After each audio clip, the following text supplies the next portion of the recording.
I had started then the Breast Cancer Foundation of WA. I knew there was a need. I knew there was a need for women and men in Western Australia to have a place that they could call their own.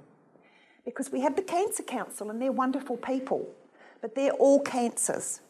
And the amount of women with 1 in 8 getting breast cancer, I knew that we needed a Breast Cancer Foundation. And so against all odds again, against everyone telling me you can't do this, I did do it. And I think when you're a visionary or you have a vision, I always see the big picture. I'm not just looking in this corner, I see the whole picture.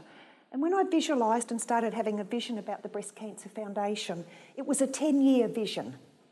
So I thought, well, I'll go for 5 years. By that time I can step back. I will have all the policies in place. I'll then be able to have enough money to employ the appropriate people. Remember, I'm hopeless at admin, but I had to be the CEO and everything for the first 5 years because I didn't employ a soul. I have to add at this stage, that's why I'm poor, because I never made any money out of any of my charities. First of all, I started the Make-A-Wish Foundation, and that was just a beautiful charity. That was an international charity, and so I just started it in Western Australia, and I did that for 12 years. So that gave me an insight into charity work. The Breast Cancer Foundation was a different thing altogether. In my business, I was seeing 30 women a week. And when they would come in and they wouldn't have the money to buy a bra, I'd give it to them. Hence why I'm a shocking businesswoman. So, but it was in my heart to do that. And one day when I had a lady come in that was in her 70s from England, she said to me, I'd fitted her with her breast prosthesis. We went out to the counter and she said, I need to put that on lay-by now. She said it with such dignity and pride, and I knew straight away that I couldn't just say, you can have it. So I said to her, oh, my lay-by is very different. You take it home and you can pay it off. And that's what the lady did. But then that set the tone for me that there were women out there that were that were falling through the cracks, so to speak. And so I took it upon myself then to start the Breast Cancer Foundation, which was 9 years ago. The first 5 years, very hard, but I always saw the big picture. And the big picture was, I know I'm a leader, but I also know what I'm good at. And I truly believe that you give people ownership. You let people take ownership when they're working with you. I only surround myself with people that are positive. If you're really negative, I might give you a couple of months. But if you're still negative at the end of a couple of months, I'll say, see you later, mate. You know, there are too many positive people out there that want to make a difference in the world. They're the people that I'm interested in. So Breast Cancer Foundation went from strength to strength. And after 5 years or 4 years, I hired a young girl and paid her a few $100s a week, but was still doing the bulk of it on my own.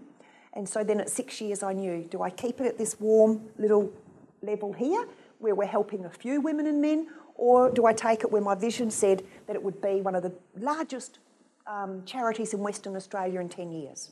One of the most highest profile, I can tell you, at the moment. And so that's where we're at now. So I employed a general manager. I got a fantastic board. I handpicked my first board. And of course, true professionals didn't want to know much about me because who was I? So I chose breast cancer survivors. I chose women and men who believed in what I was doing. And so they supported me. They didn't stop me. They supported everything that I did. Hence, the foundation grew. And now 9 years later, in the first year I raised $15,000. In the second year I raised $50,000. I had to do all the fundraising myself because the government weren't interested. So 6 years up the track, I then started employing the appropriate people. 9 years up the track now, we have our general manager, we have 8 staff members, we have a breast care nurse. McGrath Foundation pays for that. We have a counsellor. We have an Indigenous coordinator. The Indigenous was my real passion. Indigenous women, Aboriginal women, had no support. They didn't know anything about breast cancer. They'd come to Perth, they'd get diagnosed, they'd go straight back on the plane to their country, whether it be Kalgoorlie, Derby or Mount Newman or the desert, and then they would die. That was their lot because they had the whitefellas disease. So there were a lot of barriers to break down there. So I brought everyone together and had like a 3-day with all the Aboriginal women and the healthcare workers, well, 15 breast cancer survivors, Aboriginal, up in the bush, and then found out later they all wanted to be in the city, but I thought I was doing the right thing by putting them all in this lovely area up in the bush. But they wanted to be in the city where they could go in their spare time and go to the shops and buy whatever they wanted with their pocket money. But that was very successful. So it started with a yarn in the park, cooking up sausages. It then went to having this 3-day workshop where we shared, we yarned, we cried, we laughed. Women spoke to each other for the first time, and they spoke from opposite countries, because in Kalgoorlie it's different to Kununurra or Karratha.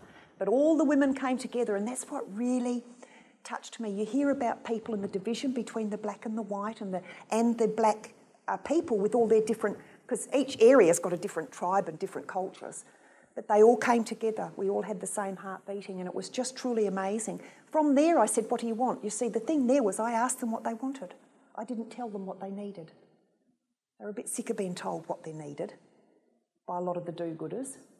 So I used to say, what do you want? So they said, now we want to come together, and the healthcare workers want to be trained. So we brought the healthcare workers 6 months later to Perth and trained them up. Sent them back and said, now you go out and start up the support groups, because you've got to do something as well. So that's what they did, and that's working very well.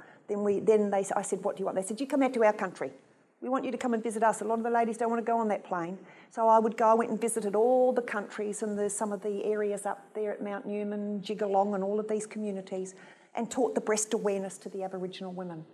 And the young girls soaking it up like a sponge. So we now have an Indigenous coordinator who carries on that work. It's vital that that work is carried on. You see, you don't say you're going to do something and then you leave it because it gets too hard. And that's why I'm glad I haven't worked with the government, because there's been no strings attached to anything. You go out, we raise the money. I have a wonderful relationship with corporates, and they've always supported me. There's really no strings attached. I mean, with BHP, I went to them and I said, I want to do stuff for the Indigenous women. They said, how much money do you want? So I said, well, I'll start with $20,000, and then every year since they've supported, and I think it's about $180,000 or $200,000 now they give to support the Indigenous women with breast cancer. So that's wonderful.